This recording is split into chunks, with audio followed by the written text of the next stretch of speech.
Good morning, everybody. It's Monday. Boo! But it's time for Gojo and Golic. Yay! Okay, here's what we have coming up on today's show. Lots of good stuff for you guys. Shane Beamer gonna join the show live. Can't wait to have him on. Plus, preseason week 2, everybody. We're gonna get into a full breakdown of all the major stories. And Dan Rubenstein gonna join us 5 days out from the start of college football. Guys, it's all happening. Gojo and Golic coming up.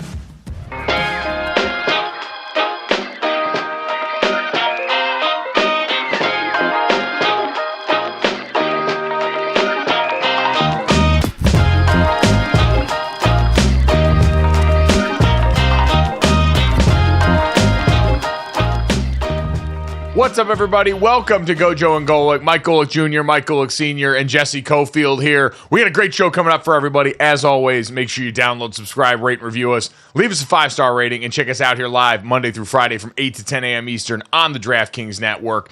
As Jesse mentioned, Shane Beamer, Dan coming up today. Lots of college football in the brain because, guys, we made it. We don't have to deal all those stats about we are X weekends until we have college football until the end of January. We are there. Week 0 is upon us. We're going to get Florida State and Georgia Tech helping kick off the college football season in Dublin this weekend. Dad, the air just feels different. Like, I'm in Southern California, so it's not quite fall yet. You're in the Midwest. You're in South Bend. Have you gotten any of that fall bite yet? That thing that lets your body know that it's football time? It's funny you should mention that. We are out walking the dogs yesterday, and some of the trees, the leaves are changing. They are going to their fall colors and going to lose their leaves. So while weather-wise it's still in the 70s, it's not overly cool. The leaves are starting to change. The turn of fall is here. The start of football, the real football, starting this weekend until after the Super Bowl in February. God is good.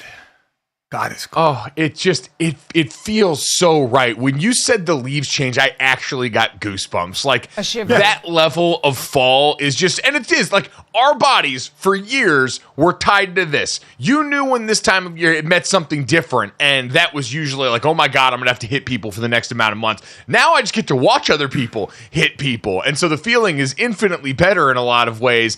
And so we're pumped to get started with that. But Dad, the leaves changing on that also means it is preseason football, and we get to react wildly to everything that's gone on in the NFL level, as well as get excited about the college level. And man, the perfect merger of those worlds seems to be what's going on for the Chicago Bears. The handoff from our wonderful college son, Caleb Williams, helping dominate and lift this USC team in the last couple years, maybe not as high as they wanted to go, but still a Heisman Trophy seems like a pretty good consolation prize for the career there, to now going out for the Bears in a weekend where, Dad, the first weekend we had limited action, a couple of big plays got everyone juiced. And this last weekend, it was action that was largely underwhelming for Caleb Williams and the Chicago Bears offense. Until it wasn't. And a broken contained throw down the field to fellow first-round pick Rome Odunze lights up everybody, and then a scramble touchdown helped give everyone that reminder in Chicago of just what you bought when you traded up for Caleb Williams. So, Dad, with all of that in mind, how have you been impressed by the rookie's performance so far, and did week 2 help or hurt that based on the totality of what you saw? Well, I mean, we have to remember he's a rookie, so we're going to get inconsistent play. And inconsistent play is what we got. First 2 series were 3 and out. The first series of 3 passes, all off target. And then to what he did, the pass to Roma Dunze, the two rookies hooking up, the scramble for a touchdown where he ran 40-some yards for 9 yards. I mean, it was inconsistent. 0 for 3 against the blitz, 1 for 5 against pressure, 3 for 8 over 2.5 seconds holding the ball. You know, rookie mistakes, rookie things, but then flashing big plays. So it's inconsistency. It's a team that is going to be still, I think, defensively led. The defense is going to keep them in games. Caleb is going to make mistakes. He's going to flash and make some big plays. He has the weapons in DJ Moore and Keenan Allen and Roma Dunze without question, and DeAndre Swift at running back. So the O-line can be a bit of a worry, but he is able to make plays on the run. Some he didn't. So I would say it's still the best team for a rookie to be built around of the 6 quarterbacks that got drafted, who are going to, of the quarterbacks that are going to play. It's some of the best weapons around him and the best defense to help him as well. But I'm gonna pull the reins a little bit and say, okay, there's some flash plays, but there's some bad play as well. So, but it's a rookie. It's a rookie. I'm not expecting. But Dad, I don't think it looks like rookie.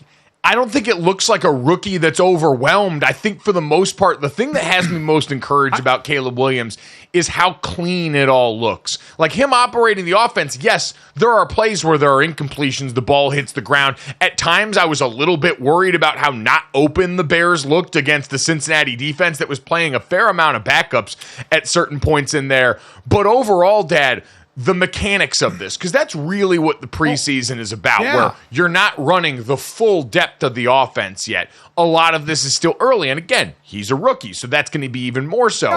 But it's how do you go out and operate all this? And I think the side-by-side for me of watching what's going on in Pittsburgh and watching what's going on here, to me, is the reminder of exactly why you made the switch that you did. Because we'll get into the quarterback competition in Pittsburgh and what's happening there with Justin Fields and with Russell Wilson. But looking at Justin Fields operate, who looks like he could legitimately win that job at this point, and watching Caleb Williams operate, it still looks different to me in terms of one player who, even when there is under duress, is trying to fight to main plays downfield, and another player who still seems to trust his legs more than he trusts anything else. That was the former quarterback of the Bears. Didn't have all the weapons. I get that he wasn't given a fair shake totally. It's never all these guys' faults. It's not even about assigning blame, but it is an admission that I think Caleb Williams and what he already is showing you is a reminder that the Bears, who had a decision to make about what they were going to do with the number 1 pick, had a decision to make about what they were going to do with Justin Fields, I think can already feel like they've gone down the right path based on what we've seen so far. Yeah, I think a lot of that has to do with the talent they got around him. Justin Fields did, without question, trust his legs more than his arm, because he has a great set of legs and can run. So I get that. I still think Justin Fields is going to be a really good quarterback in this league once he's given the chance. Listen, I'm not trying to be negative toward Caleb in a negative way. I'm saying he's a rookie. He's a rookie making rookie mistakes. And I didn't say overwhelmed. I never said he looked overwhelmed. He looks fine in the pocket. He looks fine. He just misses on some throws, and he makes some rookie mistakes. That's all I'm saying. So while I think they're going to be better because of the talent they got around them and because of the defense, and it will help, I think, his learning curve with the talent that's around him, I'm still going to hold off judgment on anointing him the rookie of the year and in MVP conversations. I'm going to hold off. I'm not trying to do any of that. I'm just saying I think he looks better than most rookies in terms of how clean it is going out there and manning the helm of this offense. And I do think that if you have him at the helm of the offense this year versus bringing Justin Fields back, I feel pretty comfortable looking now saying it's probably going to end up looking better than it would have had you still had Justin Fields here. I don't know if he looked better than Bo Nix looked. Bo Nix looked pretty good. If you're talking about another rookie quarterback, looked pretty stoic in the pocket, moved well out of the pocket as well. So I'm not into anointing rookies in preseason. I'm not trying to anoint him. I'm just saying he looks pretty composed for a rookie. He does. He absolutely looks composed. He looks fine for a rookie, and he looks inconsistent for a rookie.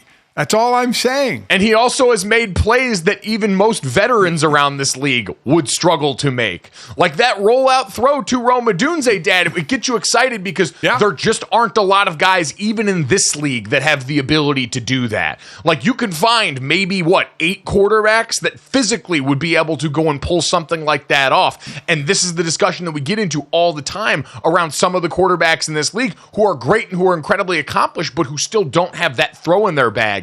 And so when you've got a guy that's like, hey, we're young enough to be able to coach him to do all of the in-pocket regular stuff, and he's got that, I can understand why Bears, especially at this franchise, who have been so starved, are probably chomping at the bit.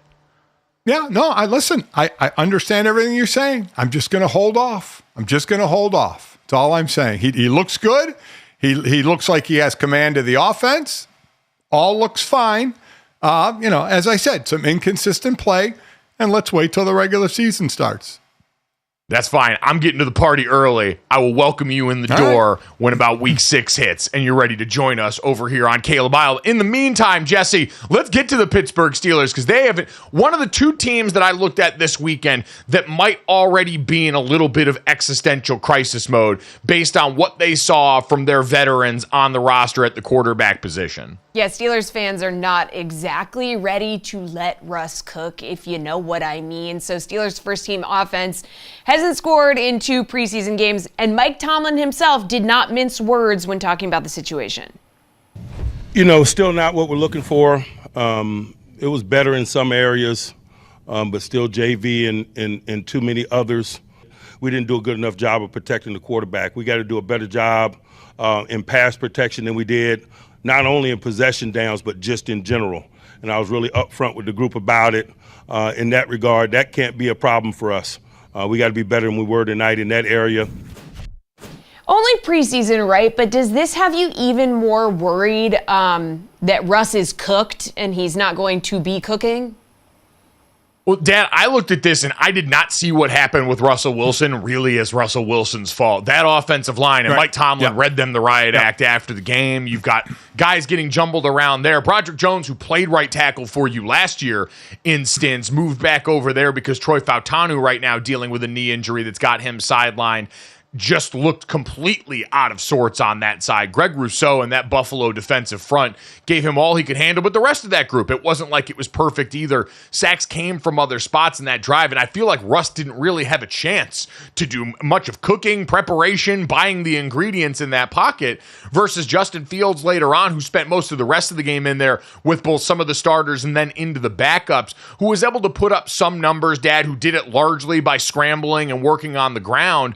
I still looked at this situation and said sample size incomplete because Russell Wilson, I think due to the rest of that offense, really didn't have much of a chance. And I don't think that's going to change much going into the season. Jaylen Warren, now the running back, now with a hammy, and he's going to miss some time, so hurts the running game for sure. They have an old lineman that was hurt as well, a rotator cuff. So I don't know how much better it's going to get. I think Justin Fields may win the starting job just by lack of protection and the ability to move better than Russ can move, that you may have to put Fields out there because he can get out of the way of a leaky offensive line. Because Russ had 3 sacks against him. He can't move as well as Justin Fields. So I'm with you. I think it's kind of incomplete on the quarterbacks because of the rest of the offense. The O-line, Jaylen Warren being hurt. But we're getting ready to start the regular season in a couple of weeks. Jaylen Warren may not be back. The O-line, we're not going to snap our fingers and all of a sudden they're going to be efficient or more efficient. So I think there's going to be a bit of a learning curve there, and the defense is going to have to keep them in games. And I have a feeling Justin Fields may get the nod because of his mobility.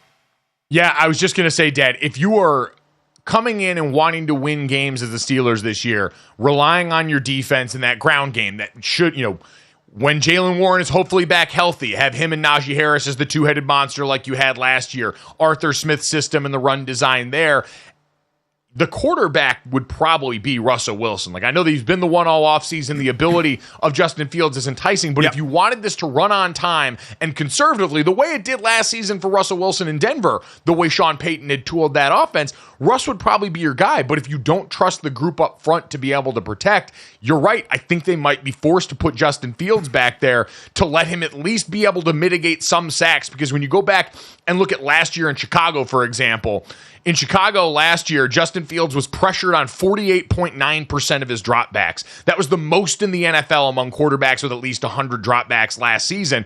But he was also blitzed at the highest rate there. And that was part of the book on Justin Fields was, hey, he didn't always respond well against the blitz. Sometimes he'd be able to make the big play. Sometimes he would clam up and the ball would hit the ground or go in the other team's hand. So far through the preseason now, they haven't been blitzing him. Justin Fields has been pressured at a much lower rate. He's been blitzed at 6.3% of dropbacks during the preseason, but is still getting pressured at 43.8% of the time. So he's still having to buy time, even though it looks different, and he's at least capable of that. Now, nothing feels like it's happening on time in this offense right now when Justin Fields has been under center. It is largely schoolyard scramble football at this point. But, Dad, to just protect it and have it be able to operate so it's not 1-2 sack the way it was with Russell Wilson, you're right, they might not have a choice. Yeah, I mean, it's like I said, it's not going to get better in the 2 weeks until the regular season because of injury and because of personnel. Whereas in Chicago, the personnel definitely got better. And for Caleb, I mean, there was even, no DJ Moore, no Keenan Allen out there to go along with Rome Odunze and then the running attack as well. So he's got a more efficient offense, O-line, the biggest question mark of that offense, but he has the ability to move as well. And, he is assimilating to that offense very well. It's kind of up in the air in Pittsburgh. I mean, it is. It's 1-2. Where am I running to? So it's a difficult situation that isn't gonna instantly get better in a couple of weeks for Pittsburgh. No, there were not a lot of open players for either of those quarterbacks to go to in the normal course of that offense. Dad, who would be more concerned or should be more concerned in your mind? Steelers fans in that quarterback situation or New York Giants fans and what they saw from Daniel Jones in his first return from the ACL this weekend? Well, I mean, I think neither one has a prolific offense, that's for sure, starting with the O-line and then going to the running back and then going to the receivers. So the rest of the offense isn't going to help. I guess I would be from a thing that separates them is the money standpoint. If you're going to be done with Daniel Jones, the money it's going to cost you, as opposed to the no money it's going to cost you in Pittsburgh with Justin Fields still being on the rookie deal and Russell Wilson being a bargain basement deal right now. So that would probably be the most off-field issue is the money involved. But on the field, I mean, they got forced into sticking with him for another year, even though we know in the Hard Knocks offseason they debated another quarterback. So that it's kind of like the retirement talk. If you talk of retirement, you should probably retire. They were talking about another quarterback, so they were already leaning toward, should we go another direction here? And it didn't work out that way. So it seems that Daniel Jones, again, miraculously, I don't think, especially with the talent around him, is not going to turn into this all-star quarterback. So it's going to be with, okay, what can you live with? Do we live with him and try and build the offense more around him, or do we go to another quarterback after this year? I think I'd be slightly more concerned if I'm Pittsburgh just because the picture is a little bit cloudy. Because what I will say, like Daniel, when you look at the numbers from the game, 11 of 18, 138 yards, but 0 touchdowns, 2 bad interceptions, 1 backed up in their own end zone, and the other a bad deep ball thrown to Malik Neighbors that was intercepted by Derek Stingley. Dad, at least they're trying to throw it downfield, which has not been something that's happened in the Giants offense with Daniel Jones traditionally so far. The Giants in 2022 were last in the NFL with 28 plays of 20-plus yards. Last season wasn't much better before Daniel Jones ends up going down and injured. And you saw the Malik Neighbors effect on this offense. Even still early in the preseason, there were a couple of nice deep balls by Daniel. And the one out I'll give him at this point, Dad, because it looked shaky, and him taking care of the football has been one of the big issues since he's gotten into the league. And so seeing how carelessly he was with the football in this game should also make people a little bit worried to some extent. I like the fact that at least one of those was trying to push it downfield and continue to develop that for this offense, but also they have not used Daniel Jones' legs yet so far in this preseason for the obvious reasons coming off that ACL, and I do think for a line that struggles, that's going to be a huge factor in helping that out in live reps at critical points during the year. And Malik Neighbors is going to give you the ability to go downfield. That dude made some catches. I mean, he is showing it as other rookie receivers have come into the league. He is the real deal and will give them shots downfield. No doubt he is a juice player for that offense. But coming up next, you want to talk about juice? Let's go ahead and pop on the Kansas City Chiefs tape. How Patrick Mahomes broke our brains yet again this weekend. Next on Gojo and Golic.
Welcome back to Gojo and Golic. It's the start of the week, so time to get into the appropriately named Mic'd Up Monday, starting in Kansas City with Andy Reid and some behind the scenes on that behind the back. Yeah, I'm glad he completed it. Yeah, that was a good thing. He said he's supposed to have to complete it if he ever does it. Yeah, I know. I heard he blamed it on Kelsey, but that's all right. He does it in practice every day, so I'm all right as long as it's completion. Yeah, I think it's. Listen, they do it in basketball every game. So several times in every game. So I mean, it's not that big of a deal. Behind the back, Vahe. Huh? No, I know he threw Kelsey under the bus. I know. He said it was Kelsey's fault. I heard all that. It wasn't. They play off of each other. Andy Reid knows what's good for him. He's protecting Travis Kelce, not trying to get on the Swifties' bad side, okay? Hey, he's a smart man. Andy hasn't gotten to this point where we're now throwing him in part of the greatest coach of all time conversation by being a dummy. That is by no means the case. But, Dad, we saw it this weekend finally. Patrick Mahomes behind the back on a pass to Travis Kelce that almost mimicked one of those inside pitch plays, the discrepancy Andy's referencing. Patrick Mahomes saying that Travis ran the wrong route on the play, and so Patrick, almost as a punishment, threw it behind the back to him to see if he'd catch it. Travis then in an in-game interview blamed it on Mahomes having the frog voice and saying he couldn't really understand the play call coming in. Right. So these guys taking some playful jabs out of this situation. It is one of those things, though, now, Dad, and you know this as a defensive player. Now it is on tape, and I think that's why Andy's happy, because now defenses have yet another thing that they've got to prepare for coming out of this Chiefs offense that could happen at any moment in time. You saw the defensive end kind of breaking out to contain Mahomes, and all of a sudden he just kind of stopped and turned backward like he just went behind his back. It's just another thing to try and defend. You try and stay in someone's hip pocket or to try and not give them the edge. You try and do all the things right, and then they do something to negate that by going behind the back. And as we said, the back and forth of wrong route, froggy voice, didn't get the route right, whatever. It shouldn't shock us though, right? I mean, we knew they did it in practice. We've seen film of it in practice. So for it to happen in a game, albeit a preseason game, and I would imagine it'll happen in a regular season game at some point. And I guess the most surprising thing about it is it shouldn't surprise us that he did it. I saw it and I was like, wow. And then I thought, well, it's Mahomes who's thrown left-handed, thrown no-look passes. It's just the next thing in a long line of things that just, shouldn't surprise us, but still makes us go, wow. It felt like a direct response because we had seen so much about the NFL top 100 list where Patrick Mahomes was fourth, Tyreek Hill ends up number one, and most of us on the outside went, how is that possible? He's so clearly the best. Between that, everyone getting excited about Caleb Williams as this new number one pick with Mahomes-esque upside and ability. Patrick kind of going and reminding everybody, hey guys, I'm still here. We've won Lombardi 2 years in a row, and I'm just getting started in terms of the creativity in this game. I mean, Dad, that's what Andy and him have created there, though, is an offense and a team in general where it feels like anything is possible because Andy Reid does treat that like it's because he sees it every day. You are what you repeatedly do in this game and in life, and so if that's something they do often enough to have as a threat out there, then hell yeah, Andy wants to see more of that. Then when you know the fact that anything is possible, it can keep a defense on its heels, not knowing what to expect. Defenses like to be in attack mode, and you certainly can be in attack mode at times, but Patrick Mahomes, singularly, makes you have to be on your heels at times. And it's just fun as hell. Like, I think we also can overanalyze this. It's fine to be a that boy nice watcher and just go, hey, it is crazy. Andy's right. They do this in basketball all the time, but this is like Jackie Moon in the first alley-oop in semi-pro where all of a sudden you're looking around going, he can't do that, but he just did that. So for the Chiefs, for Mahomes, for Andy, it is business as usual right now. He's chucking it deep down the field to Xavier Worthy, trying to get him up to speed. Elsewhere in the division, though, Jesse, the Las Vegas Raiders finally made a move at quarterback. Yeah, QB battle has been won. It was crazy out there for a while. Antonio Pierce named Gardner Minshew the starter. Here's what he had to say about it. I'm going to go ahead and start off. Gardner Minshew's going to be the starting quarterback the 2024 season. Myself, Telesco, and Luke Getsy discussed it this morning. A lot of things went into it. It wasn't based off of last night. There's a lot of factors. So we feel like Gardner gives us the best opportunity to get off to a fast start, and that's what we're going with. We support him. Our team's behind it. Our staff's behind it. Our organization's behind it.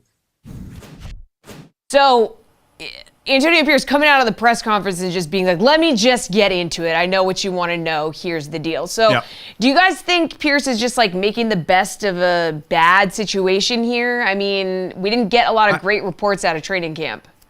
I think he's going with the safer bet. I think he talked about getting off to a fast start.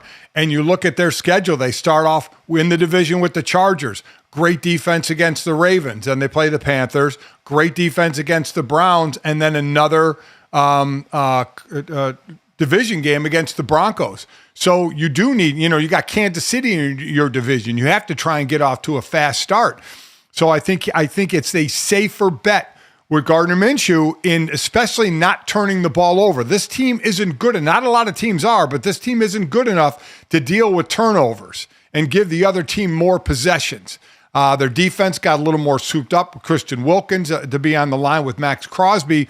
So I think this is, while Jesse, you're right, nobody wowed anybody in the preseason.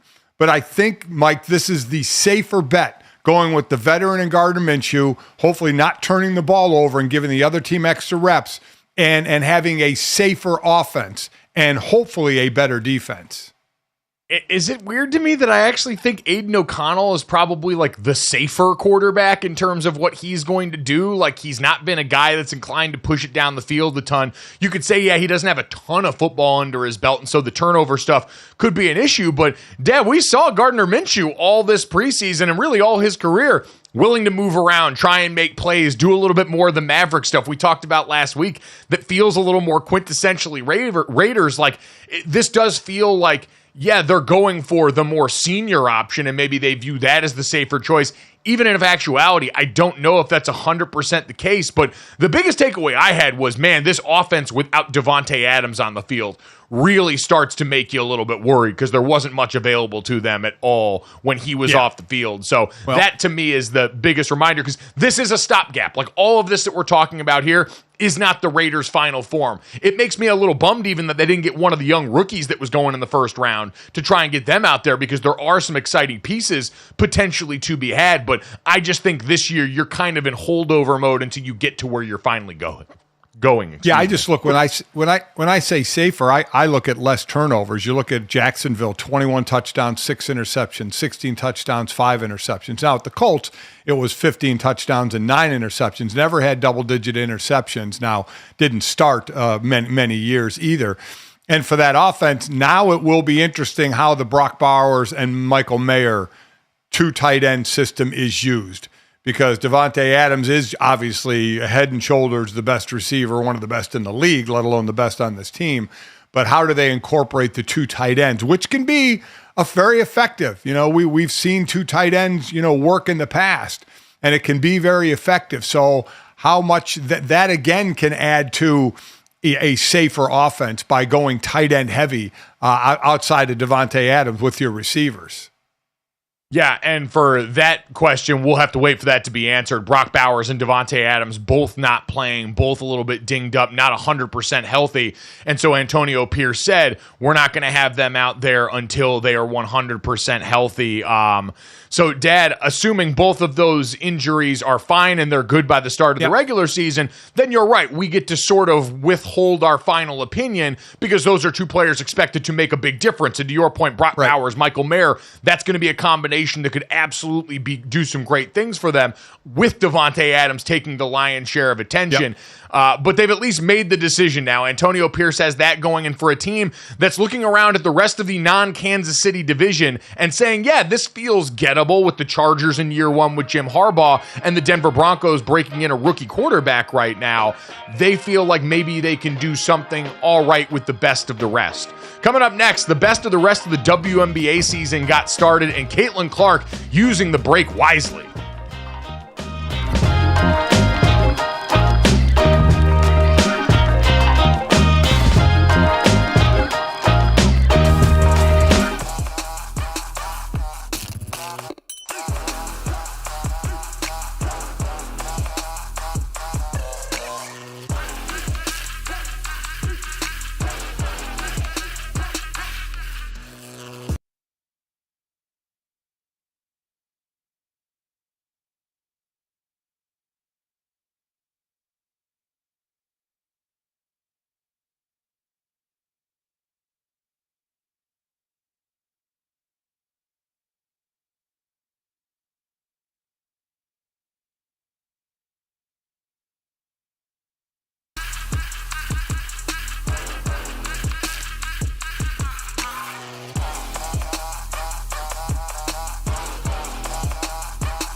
Gojo and Golic, Jesse Cofield, Mike Golic Jr., and Mike Golic Sr. Guys, Caitlin Clark, she did it. She set the rookie record for assists yesterday versus the Storm, the Fever, cruising to a 17-point win. Still a month to go in the season, okay? So looking at the playoff picture, guys, Fever are in 7th right now. So if we continue to see this high level of play from Caitlin Clark and Indiana, it's looking like at least a series of them in the playoffs. So a lot to look forward to here in the WNBA. A ton to look forward to coming off the break, there's no doubt, Jesse. But, Dad, looking at the Caitlin Clark aspect of this at the very least, and the likelihood that we're going to get to see more basketball from her, man, oh man, she's been shot out of a cannon since coming back from the All-Star and Olympic break for a team where the headlines going in were the fact that she didn't make it. You had the WNBA All-Star versus Team USA match at All-Star weekend that raised so many eyebrows. But now coming back from this, breaking the assist record last night, going for 29, 10, and 5 in the first game coming out of the All-Star break. Dad, I saw someone, and I forgive me, I saw some WNBA analysts bring this up as a possibility, that normally that break you get after your rookie season where you can kind of catch your breath, retool a little bit, and come back better. You wonder if this last month or so sort of mimicked that for Caitlin Clark, and we might get an even, not quite second-year player performance, but almost like a 1.5-year veteran status player now that's coming back on the other side of this because she seems dialed in. And a team that may make a bit of a run. I mean, their first 2 games back were both against teams that were ahead of them in the standings. Phoenix, who they beat, and then obviously Seattle was 5th. Phoenix was 6th. I believe I heard on the broadcast that they have the second easiest schedule to close out the season. So certainly a place to make the move. Lexi Hull in this game, I mean, coming off the bench, 8 of 10 from the field, 6 of 7 from three-point land. This was a 1-point lead that the Fever had after 3, and they turned it into a 33-17 fourth quarter. They were just knocking down threes like they were going out of style in the fourth quarter for the win. But let's see what kind of move they can make. Chicago, I mean, you look about the break, Angel Reese as well. Angel Reese in a loss that they just had 19 points and 20 rebounds. I mean, just smoking it on the boards. But they did have a loss. Indiana winning their 2 since the break. And as I mentioned, the second easiest schedule finishing out. So let's see what kind of a move, if they can make a move up the standings to give themselves a better shot, in at least in the first round. Yeah, I'm glad you mentioned Angel, Dad, because these 2 players are going to be inextricably linked for the rest of their careers, coming in the way that they did the college battles that LSU and Iowa had. And Angel Reese went 19 and a career-high 20 rebounds to become the fastest player in WNBA history to record 20 double-doubles. The same day, Asia Wilson keeps up an historic pace on what's far and away, like the Asia Wilson MVP conversation isn't even fun anymore because it's so very easily her. The Aces Liberty conversation can be fun, and we will have that here in just a second. But, Dad, to see the way that Angel and Caitlin have both come out and really been able to get into their identities as players early on in the W, after some growing pains for both at the beginning, especially Caitlin Clark, for all the reasons that everyone mentioned that were justified in terms of the physicality of this game, the quality of the players in a league with so few teams and opportunities to make roster spots, to now see both of these players looking and showing you the things on a consistent basis that made them so great in college has to give you a ton of hope. And Dad, I think just overall incredibly impressive for the 2 of these young women to now already be inching closer to being faces of the league in a world where, we understand there's an upper crust that they're going to have to break through.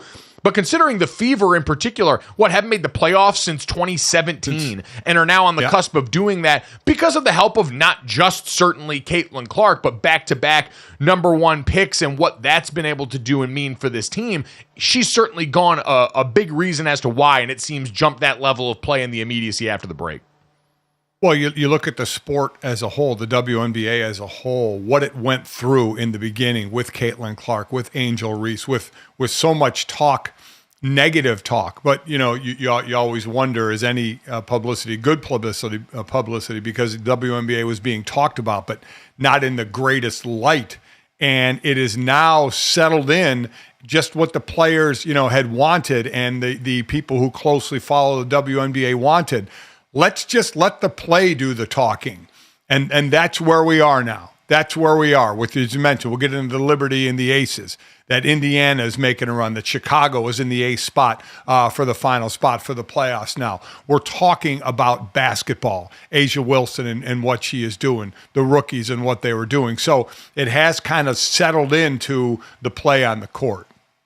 Yeah, and for Caitlin Clark, who was at the center of a lot of this, even when she wasn't saying a lot of what drove the conversation, her strategy to not really give much of it oxygen and to focus on ball is starting to pay off. We'll see if it ramps up when the playoffs get going and if she's involved and all of that comes back to the helm. But again, Caitlin Clark breaking the rookie assist mark for a single season and leading the WNBA with 8.3 assists per game. Dad, she's got a chance to break the all-time mark, I believe, going in this final stretch of games right now. I don't have that number in front of me at this point because I can't find it in the article, but based on the pace that she is at and the games that they have left, she's got an opportunity to do this. Speaking of the time they have left, Jesse, the Aces going to need to make good use of that time because after the Liberty become the first team in the W to clinch a playoff spot at their hands, they have now slipped from being the standard over the last couple of years, and New York seems like they might be primed to take this thing over. Yeah, so if the Aces don't move up in the standings, guys, like we could see a Liberty Aces rematch sooner than the finals, okay? So let's cash it or trash it. Cash it or trash it is presented by DraftKings. Stay tuned because you'll hear more about DraftKings and all it has to offer throughout the show. DraftKings, the crown is yours. So Liberty moving ahead of the Aces as title favorites, still plus money at plus 150. Aces at plus 170 now. So, begs the question, are you cashing Liberty tickets all the way to the championship? What are we doing here, fellas? Dad, it's hard not to. I mean, they've been talked about right in lockstep with the Aces for the last couple of years as both of these teams assembled rosters that started to mimic NBA super teams.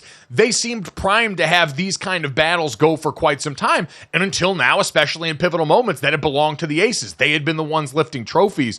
And so it's been the right answer. Sabrina Ionescu got asked if clinching against the Aces in particular made this feel any sweeter.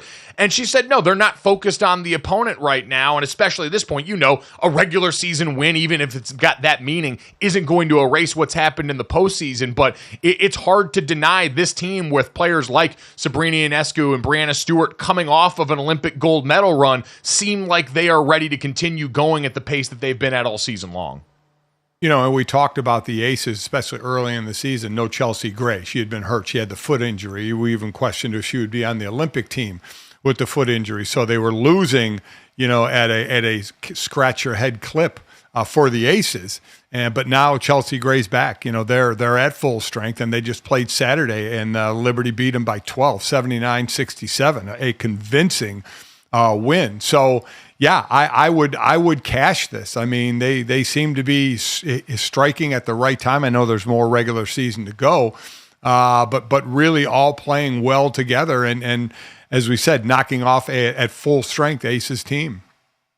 And I will say, for the Aces, it's not all doom and gloom in this regard. We know the start you mentioned because of Chelsea Gray, they were 6-6, and that first loss to the New York Liberty came at that juncture. They've been 11-3 since then, so it's much more like the Aces that we've been used to, certainly there. And shout out to A'ja Wilson. We mentioned the runaway freight train for WNBA MVP once again in the games since coming back from the Olympic break, Dad. So the loss to New York and the win over the Los Angeles Sparks. A'ja Wilson's combined for 58 points, 24 rebounds, 8 steals, and 5 blocks. Just an absolute juggernaut of a player. We saw it on display for Team USA, so it's not overly surprising. But I'd imagine, Dad, that's still probably who most people would expect the title race to come down to, is those two teams. Yeah, I would think so. I would think so as well, even though, you know, the Sun has been, you know, right up there, second in the league, and the Lynx, you know, we'll see. You know, what you hope for is competitive nature, right? And can you see either of the two rookies come up in Caitlin Clark's Indiana Fever or the Sky with Angel Reese make any noise in the playoff at all? Speaking of making noise, coming up next, let's make some noise with our all-weekend teams here on Gojo and Golic. Big, loud American punts and racing insiders next.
Welcome back to Gojo and Golic, a tradition unlike any other. It is time for our all-weekend teams. So honorable mention, second team, first team. Lots to get into from over the weekend, guys. So without further ado, jump in. Yeah, let's get it going, guys. Honorable mention, second team, first team, looking around the rest of the world of sports, and we know it's become a football-centric universe, but we want to show love elsewhere when we have the opportunity to.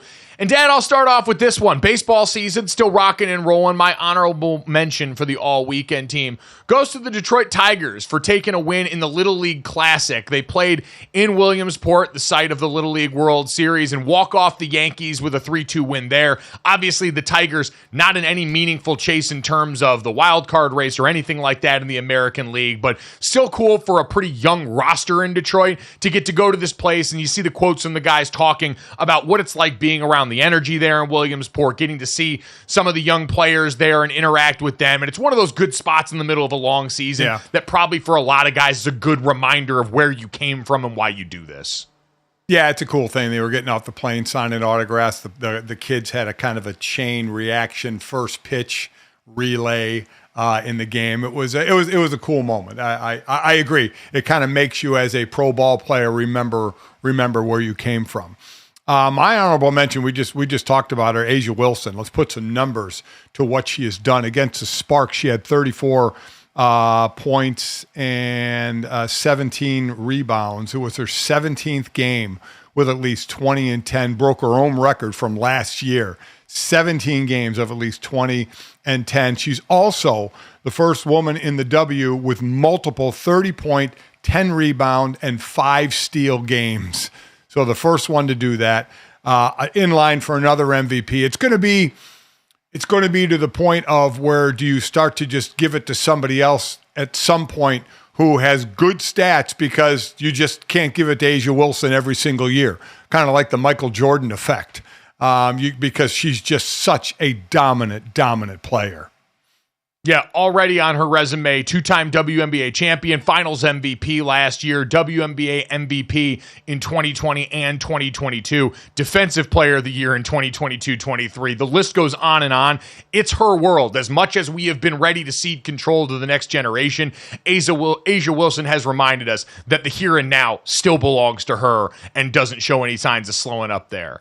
Dad, my second team all weekend goes not to Caleb Williams or any of that hype machine going around the Chicago Bears. I want to talk about another rookie, a mid-round pick for them, a punter that everyone should know after last year's college football season by the name of Torrey Taylor out of Iowa. This man was about the only thing that Iowa Hawkeyes fans outside of the defense, which is excellent and will be again this year, had to look forward to in terms of their games. While the offense struggled for the drive to 325, at least when they got to fourth down and were getting ready to punt, they got to see this absolute machine who in the Bears preseason game this last weekend had 3 punts that averaged 50 yards, down one inside the 20, banged a 57-yarder that flipped the field. Dad, it is nice to see this transferable commodity from Iowa who loves punting given to one of their Midwest brethren in the NFL and the Chicago Bears.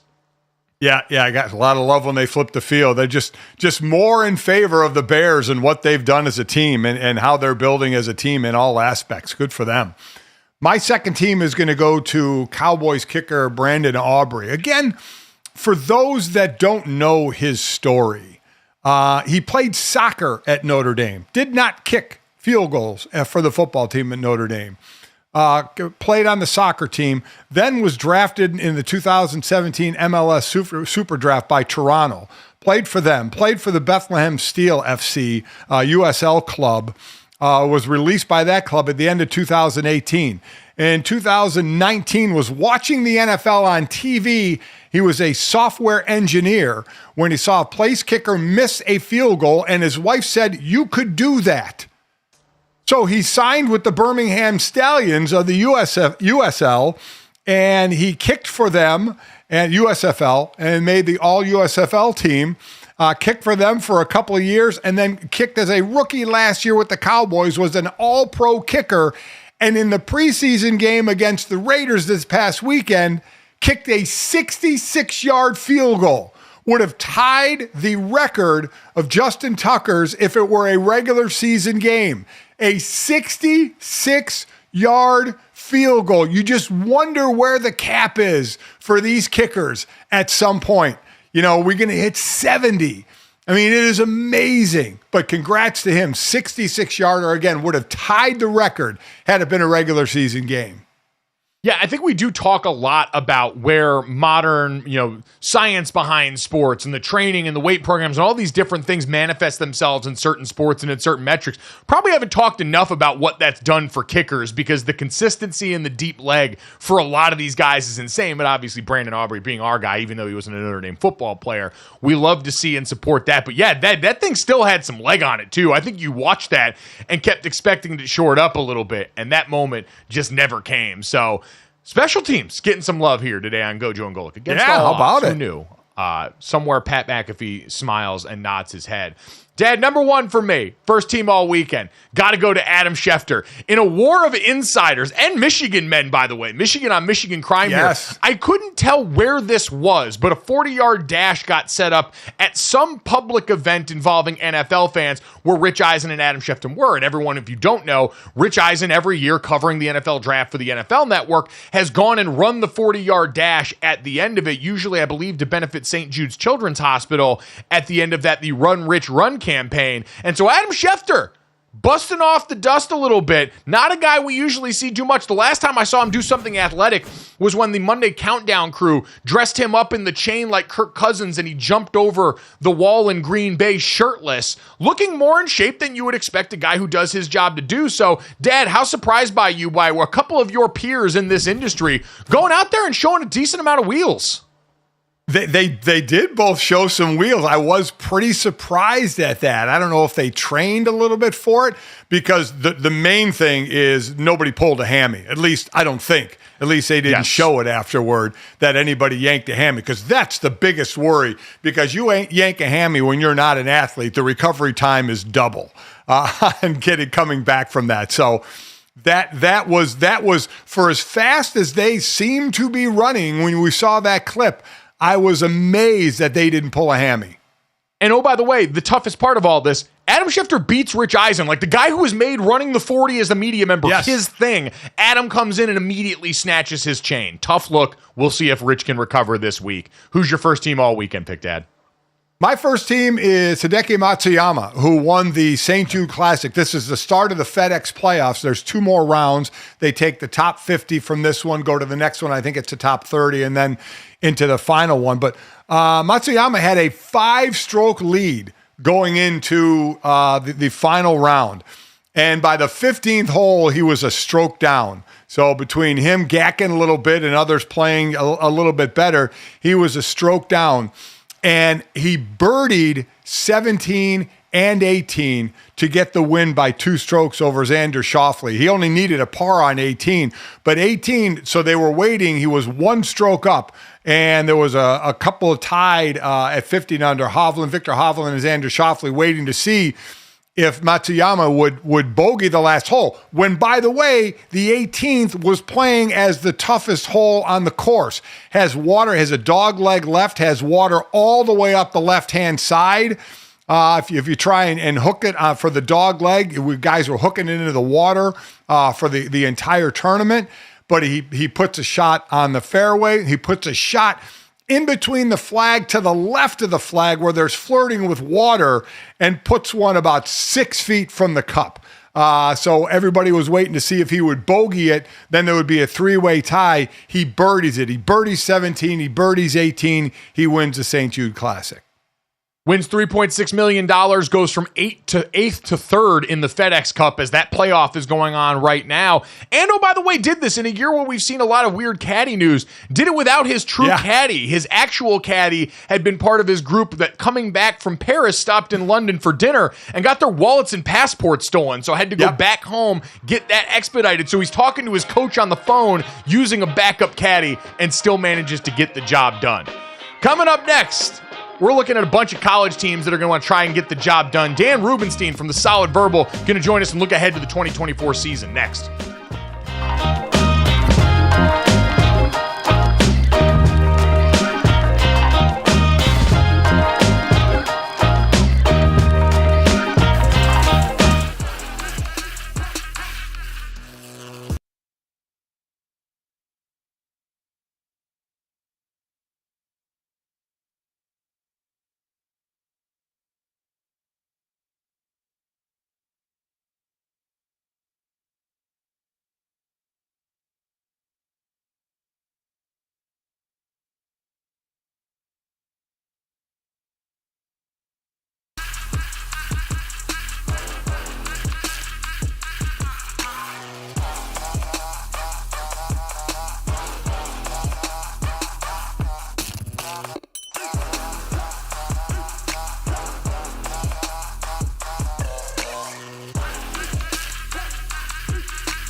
number 2, welcome back to Gojo and Golic. Mike Golic Jr., Mike Golic Sr., and Jesse Cofield here. We mentioned off the top of the show, we've been excited talking about the NFL preseason. Obviously, having any sort of football back has felt like manna from heaven, as my father's got the leaves changing colors there in South Bend, Indiana, even though I just got the word from Josh Pate on Twitter. It is 106 in Dallas today. So not everybody is getting that bite of crisp fall air yet, but that doesn't change the fact that the calendar is flipped, and now we are at week 0 for college football season here. And I understand, Dad, people have at times controversial opinions about the whole week 0 thing and what it actually qualifies as. The bottom line is these football games count towards everything that's going to happen this season, whether you're a bettor looking at over-under, whether you're a team trying to make the postseason and get yourself bowl eligible. This counts it as real football, so I don't care what the opinion on it is. I'm glad that we have it as a nice little primer to the actual college football full slates of Saturdays that we're going to get the week after. And we've understood the first week or two are kind of like, you see the bigger spreads, kind of like preseason game matchups in the NFL to get people's feet wet. But you get the occasional upset every now and then. But bottom line is, you're right. They count. They count toward the first year of the 12-team playoff, where 2 losses is going to get you in. I don't think 3 will, but 2 is going to get you in. So you have a little bit more leeway in your schedule. There's no doubt. You've got a little bit of leeway, but overall, with the changes there, one thing remains the same. We are pumped for college football season to get going, and so we want to start that off with a couple of our friends and some great guests to help you get ready for it. The Solid Verbal is the podcast. Get it wherever you get your podcast. Outstanding stuff. One of the best college football podcasts around. Ty Hildebrandt, Dan Rubenstein, kind enough to join us now here on the program. Gentlemen, good morning. How you guys doing? Morning. We're doing well. Thank you, Mike. Thanks for having us. It's been a minute since we saw you in our taco van. It's great. I know it's been a while. Dad, so you weren't there when these guys came out to Los Angeles for the Georgia mud stomping of TCU in the national title game that season. They rented a van, and us, Ari Wasserman, a couple other guys, Mina Kimes came through with that one, Andy Staples, all went out and did the taco tour of Los Angeles whilst previewing the national title game. That I don't know, guys, the taco tour ended up being a lot more interesting than the game. You guys are the ones that actually had to come in from out of town for that, so I'm sure you'd probably agree. Any plans for that I could start to put on the calendar for the college football's expanded playoff this season for more tacos as we march toward the title? It's a good question. I mean, we don't know where we're going to be necessarily for first round games, but we know where some of the neutral site matchups are going to be, and national championships in Atlanta. I don't know what food we can crawl in Atlanta, but we could there's a couple like really good food halls that we could just be on our feet and just eat some sushi, eat a cheesesteak, eat some fried chicken as we preview whoever's in the game. Senior, you're welcome to as well, of course. Well, there's food involved. I'm going to be there. In Atlanta, you got the peach cobbler as well, though I'm not as big into the fruit desserts. I'll try and make my way through. I mean, we could also, listen, the Magic City Kitchen is right there. I understand that, it's pushing the envelope in terms of ambiance, but the wings sound like they slap. And if that's our beacon in the night, then I think we're on the right path. So we have plenty of time to work that out in post. We will get to that point. But guys, that is just one part of the upcoming season. And I'm curious, I guess from a general sense, and Ty, I want to start with you. As we walk into a season that's got so much new and so much of the sport and the conversation around it lately has been about the expanded playoff, has been about conference realignment, and so much of the new teams making the move this season. What are you actually looking forward to? Like, as you get ready for week 0 and real football to come back, what is the thing that's got you most excited heading into this college football season? I look forward to the undeniable confusion that many of our listeners and many college football fans around the country are going to feel when they kind of reimmerse themselves in the sport and realize that all of these teams switched conferences. Even if you knew it was going to happen before this season, there is going to be this moment where the rubber meets the road and you look at the standings on your app and you realize there are teams in this conference that didn't used to be there. So I think that is an interesting wrinkle, even if deep down we all sort of hate it.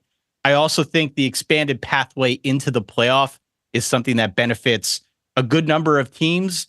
There's more opportunity now. I hope that makes the season a little bit more interesting as we get into the dying embers of November, when typically, hey, if your team's not in it, you don't really care. Well, now maybe your team has a chance to knock somebody out of the playoff. I think that could make things interesting. We've got rule changes. We've got so much that has happened in the offseason. I just think there is a heightened sense of newness in 2024. So short of any specific storyline, I just think re-immersing into something that feels different is kind of cool and exciting in its own right. Ty wanted to sell fridge magnets, by the way, to remind people which teams are in which conferences, which major portal guys have moved where, what the new rules are for the expanded playoff with bye weeks and selection committees. Ty is a man of the people, and he wanted somebody to wake up, go for their milk to put in their coffee, and be like, all right, Oregon plays Wisconsin this year. Weird. Yeah. You know what? It's a great idea, especially, Dad, considering we see the graphics come up before every NFL game right now as they're explaining that new kickoff to NFL fans who are unfamiliar with this. And so I feel like the lion's share of early season college football opens are going to have to be elaborate graphics of the map of these different teams and arrows pointing and mileage that they're traveling during the season. So a fridge magnet, I'm sure, would speak to you, Dad, as someone who very much spends time around the fridge. Oh, well, let me just put it right on the fridge and I can see what's going on. I completely agree with that. And Dan, one of the things that would remain the same is the depth of the SEC. How many SEC teams do you see getting into the expanded playoffs?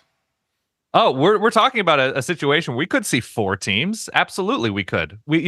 Just because there is upside to teams that we don't know about, a team like LSU or Tennessee, who's working in a new starting quarterback, like, I have high hopes for both of these guys, right? LSU should have a good amount of firepower on offense. Tennessee should once again. And so we know about Georgia. We know about Texas as playoff caliber teams. And then there's the wild card of Alabama. And so, the SEC is completely stocked. One of the things, and this has to do with both of your questions, is a fascinating thing this year is that perceived second tier of the sport, like teams 6 through 14, who are now not just battling for a playoff spot, but have the ability to win a conference, right? That teams like this are afforded the luxury of building up depth, of, retaining coaches or spending big on coaches. And so who's able to make that move? And when you look at teams like LSU or Tennessee or teams in other conferences, and a mysterious team like Alabama, it's fascinating. It's absolutely fascinating to see, because that section of the sport has never been, I think, more robust. Notre Dame, another one of those teams, of course. Yeah, I would say Notre Dame certainly falls into that category of teams that might benefit the most from this expanded playoff. Ty, I'm curious for you, as you look around, who are some of the teams that you think now that conversation has expanded? Because we've mentioned it in the past that the playoff being on your resume as a coach feels like something that you'd be able to sell the administration. Like, hey, now even in an expanded 12-team field, I am a coach that has taken this team to the college football playoff. We have a goal that we can check off sans the conference championship that could help keep some guys employed a little longer. So, Ty, I'm curious who you think might be some of the teams that benefit the most as this thing has now kicked to 12. Yeah, and you bring up a really interesting point. I think whereas before the threshold for retaining a coach was a little bit more... there were more vagueness attached to that than maybe now, which I think we look around the sport and we say, well, making a playoff seems like a pretty good measure of whether a program is moving forward. That will vary from program to program, whether getting in or winning is enough to retain coaches. But maybe it gives us kind of a true target that many of these programs can aim for. I think it's obviously going to benefit a team like a Notre Dame. We're looking at schools that maybe were on the periphery before and now find themselves in a position where, suddenly the pathway is a little bit wider. Penn State, really good example. Tennessee, really good example. Ole Miss, really good example. Even a team like a Utah, granted, moves conferences, still could be the alpha in their new conference, depending on the way things break. But Utah is another team that I think we've played footsies with as a playoff team for a while now. And the fact that we're now taking 12 teams, a lot more at large, obviously that's going to benefit some of those that before were just kind of shouldered out by virtue of their own crowded conferences.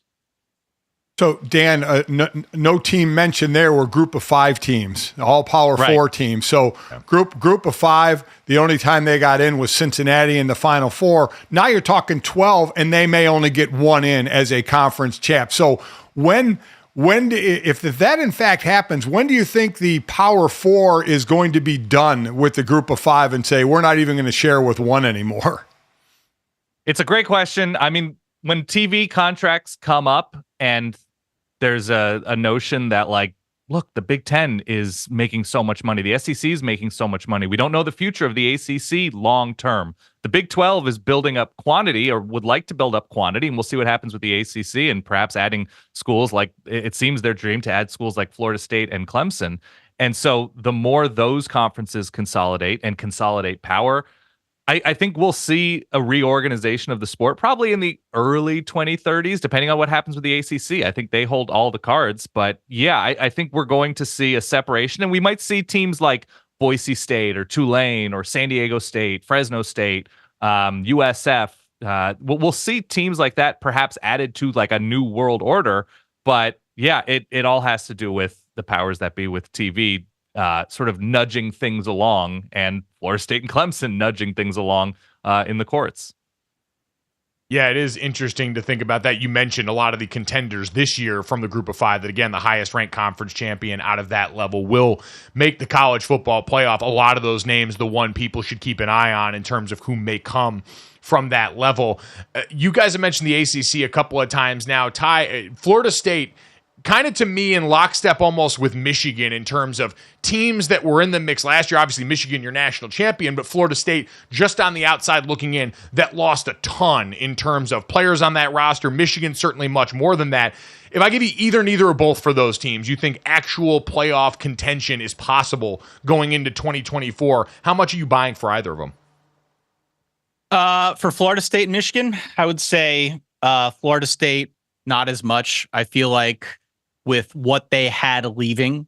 Obviously, Mike Norvell is something of a wizard when it comes to getting the most out of his roster, and he's built that program up gradually over the course of his time there. But with so much walking out, though I think it'll still be a good team, a formidable team, certainly a team that's going to challenge for the ACC title. I don't think they're nearly as explosive as they were a year ago, and I just think it takes time to replace some of those losses. So that for me is something that I'm looking at primarily, and I'm like, I'm not necessarily buying it. The other team you brought up was Michigan, correct? Yep. Michigan, to me, I think is a really good kind of case study in the Big Ten, right? We look at the Big Ten, there's like 4 teams I think Dan and I carved out that are in our upper echelon of schools that we feel are going to contend again for the Big Ten title, but it is similar to what we saw or what we just described with Michigan State, or Florida State, in that a lot's walking out the door. In that a lot is back, but still questions about the quarterback position, questions about explosiveness, questions about the receiver room. So for me, I'm selling both as actual playoff contenders, buying both as for sure schools that can contend in their own conferences, but I just don't see them making that final field of 12, given some of the questions we have at this juncture. What is it, August 19th? A little early, but it's the best we have to go on right now. Dan, I'm wondering, we've expanded to 12, but is Georgia and Ohio State, I mean, are they well above everybody else in looking toward a final? I'm not fully there yet because we've seen Ryan Day in recent big games. Georgia looked a little bit more mortal last year, and I really like Carson Beck. I really like what they've added in terms of pop at receiver this offseason, and the defense gets a little bit older, as we all are, I guess. But the defense was a little bit raw last year and developed over time.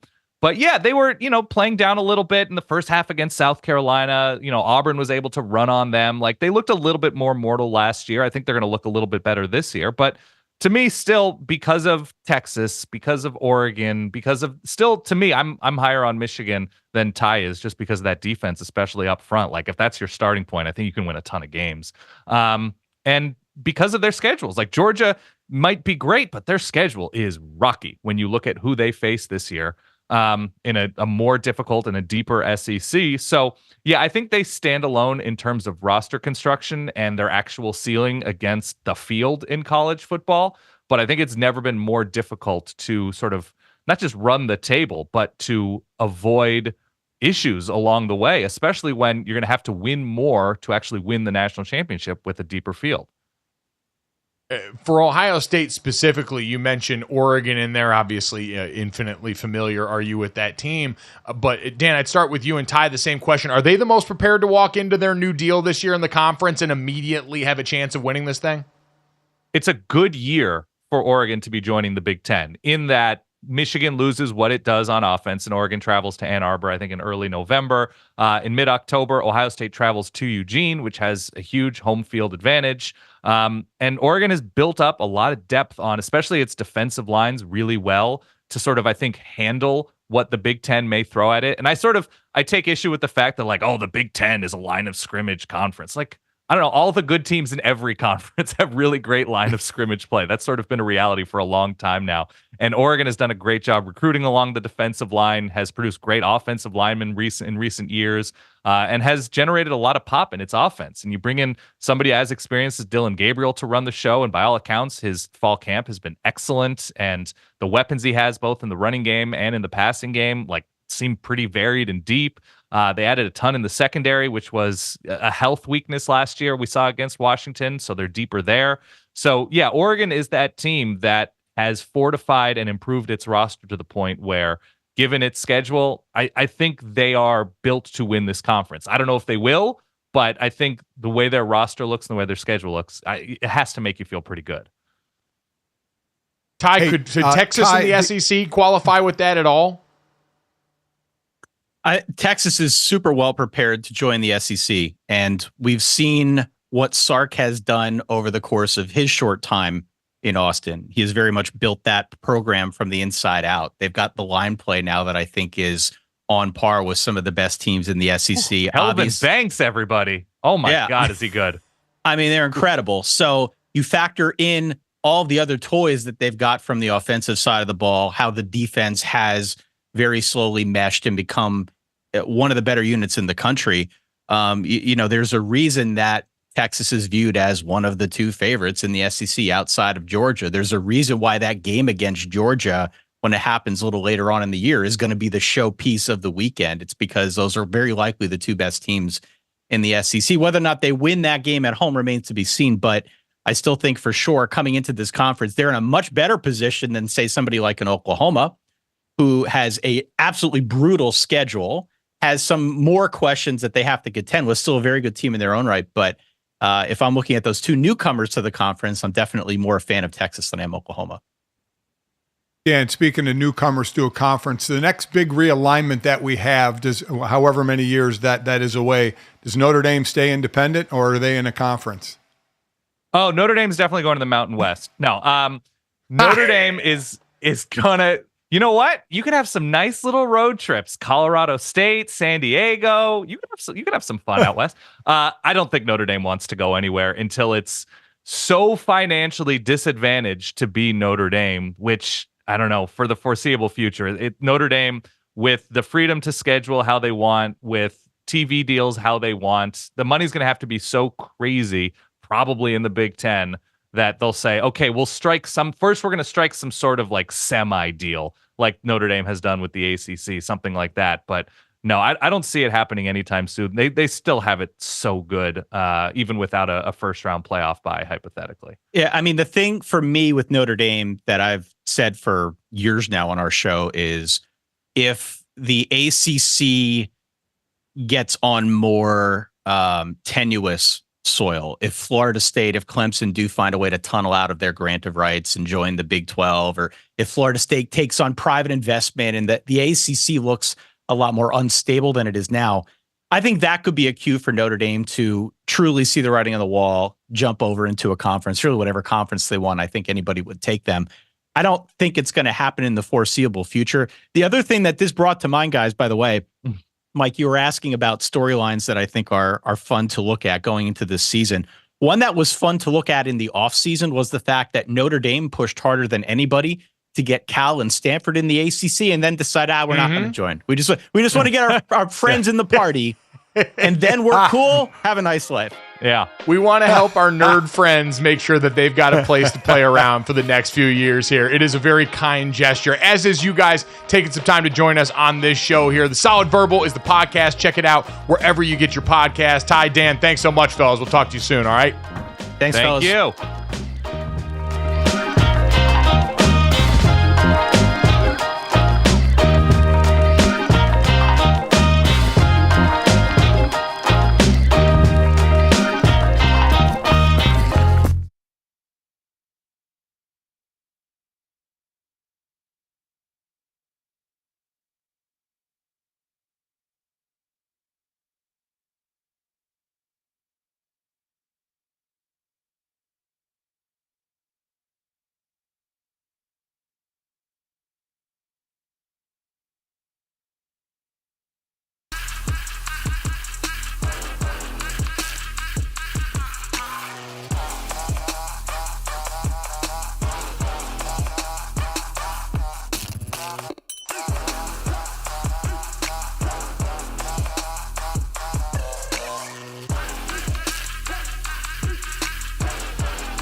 All right, welcome back to Gojo and Golic. Mike Golic Jr., Mike Golic Sr., Jesse Cofield here. Our thanks to Ty Hildebrandt, Dan Rubenstein from the Solid Verbal for helping us look ahead to college football season. But to go even deeper on the upcoming year from one of the coaches at the helm for a team that people are excited about in the SEC, Shane Beamer, kind enough to join us, head coach of the South Carolina Gamecocks. Coach, good morning. How you doing? I'm doing great. Good morning to you guys, and thanks so much for having me on. No, we appreciate your time, Coach, and we know for you guys, you just wrapped up your final scrimmage of camp this last weekend. You guys don't start this week for week 0, but week 1 readily upon us. So how are you feeling coming off the scrimmage this weekend? How are you feeling now that this is finally going to get to kick off for real soon? Excited. You guys know this. Y'all have played football at all different levels, and preseason camp in college is long because it's a month straight of practicing against one another. We don't get to scrimmage another team. So we're ready to play somebody else, just like every other team in America is. We've had a good preseason. Classes start here at Carolina this week. So we're into, kind of regular school mode, game week mode in so many ways. But been a good preseason. Really like the group. Love the way they've worked. Their intent ever since January when they came back, honestly. And eager to finally get out and play a game for real next week. But what's added in the last couple of years to preparing, hitting the same people over and over again is adding the new people with the portal. I mean, teams change every year. So how is that added to the difficulty of getting ready for a season by getting new players ready for a season? Yeah, every year is different because you're starting over. We do a probably like you guys did when y'all were playing. We do a NFL, I know it's like a rookie talent show. We do a newcomer talent show every year, and we did it last night, and we do it for all the new freshmen as well as the new transfers. So anybody that's new to our program, and it was like 41 performances last night because we got so many new players that are here between freshmen and transfers. So it was highly entertaining, but that really puts things in perspective that, golly, like a third of your team wasn't even here last year. So it's a great point that you've really got to educate these guys on, here's how we do things this week, and here's what we do. Saturday, we went through everything we would for a game. So here's how we do pregame warmups, and here's where you go at halftime, and here's where you go when you come off the field after the series. And they're all learning it for the first time because you don't get a preseason game to work the kinks out. This year, you got iPads coming to college football. You got the helmet communication with the earpiece. So, I mean, there's so many new things that you better try and make it as game-like as possible before you get to game 1 because it counts when you do it for real. How have you guys gone about trying to integrate some of that stuff into the preseason preparation, knowing you don't want to overload guys with new information, but also want to make use of what you've got? Yeah, just a little bit here and there. And we've had two Saturdays where we've been in the stadium for a scrimmage.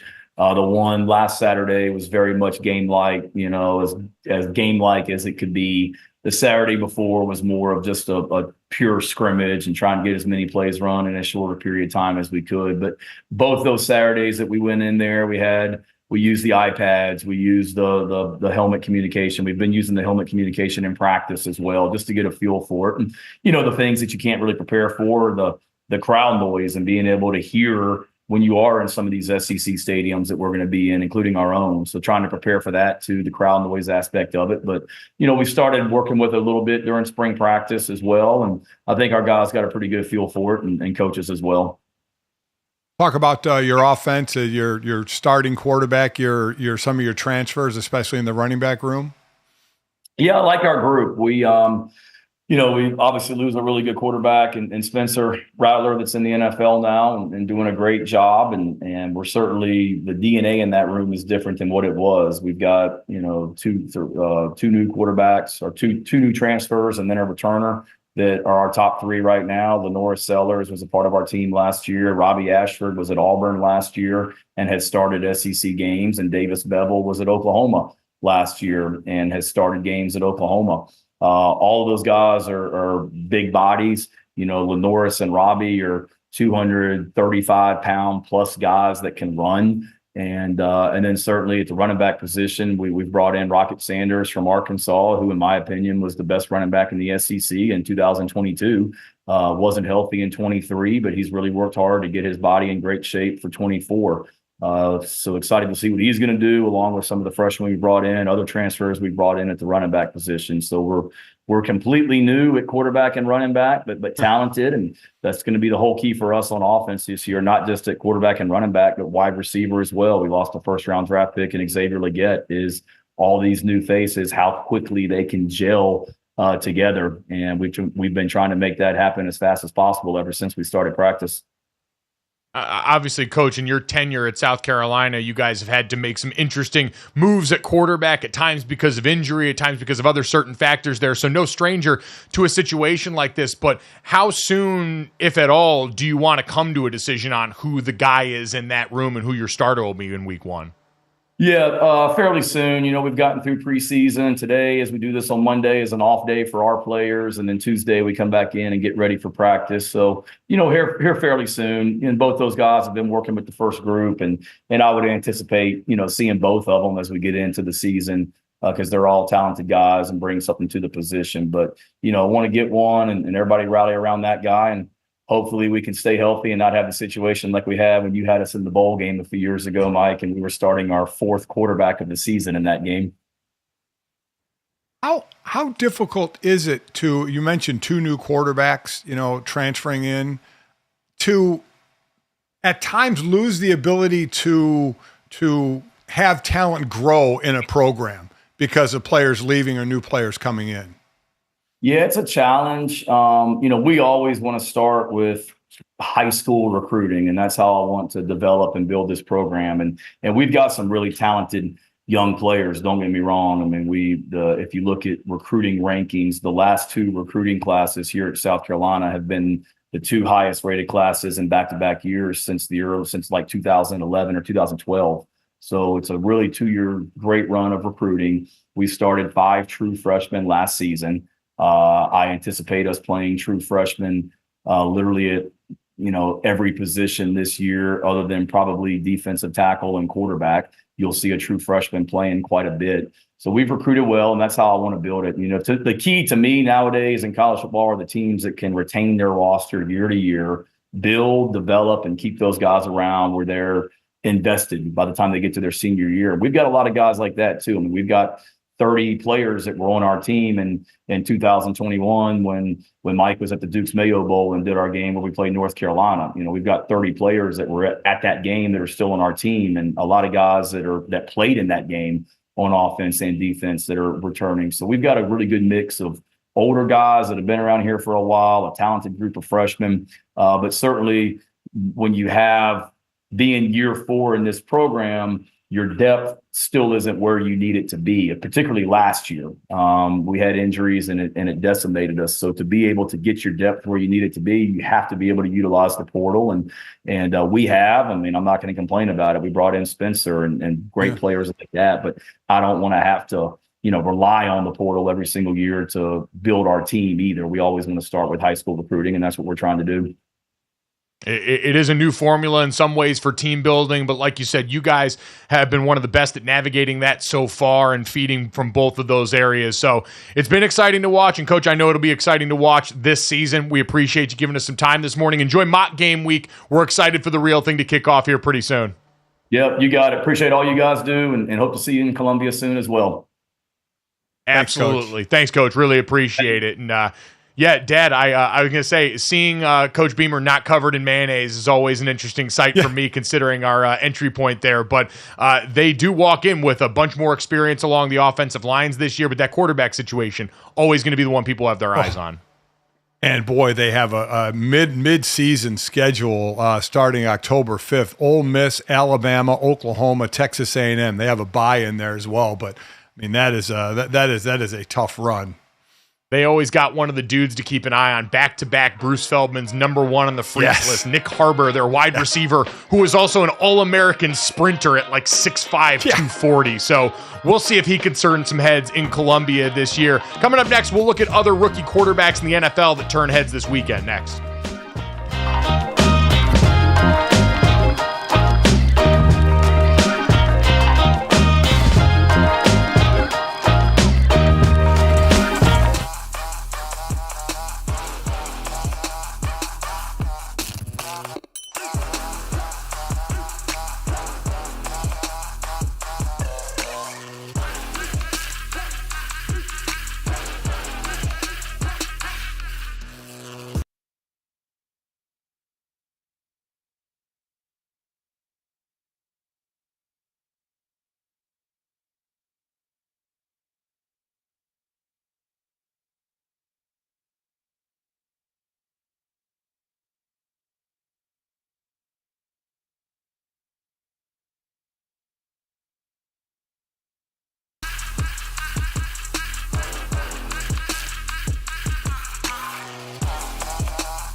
Welcome